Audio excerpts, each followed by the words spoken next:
Ce qu'on appelle communément champignon n'est en réalité qu'un fruit, un organe reproducteur au même titre que la pomme et celui du pommier. C'est un organisme que nous connaissons mal et que nous sous-estimons beaucoup.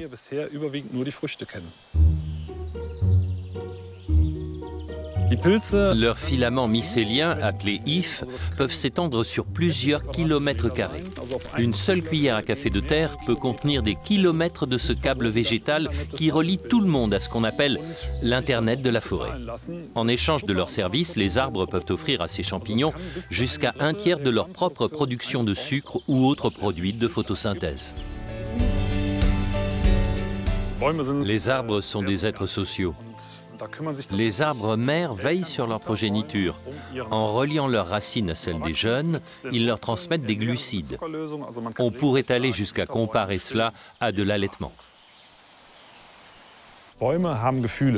Les arbres ont des émotions. Ils ressentent bien sûr la douleur, mais également des sentiments, comme la peur. Regardez par exemple ce chêne. Les gourmands, ces petits rameaux sur son tronc, sont le signe d'un grand stress. Si des insectes s'installaient dans son écorce, la douleur provoquerait la diffusion d'un signal électrique dans tout l'arbre qui activerait alors son système d'autodéfense en produisant certaines substances. Dans le même temps, il ne manquerait pas d'alerter ses camarades via le réseau racinaire afin qu'ils commencent à faire le plein eux aussi de substances toxiques. Ainsi, les parasites se retrouveront le bec dans l'eau. Quand les arbres partagent leurs expériences avec le reste de la communauté, c'est toute la forêt qui s'adapte à cette nouvelle donne et qui gagne en résistance.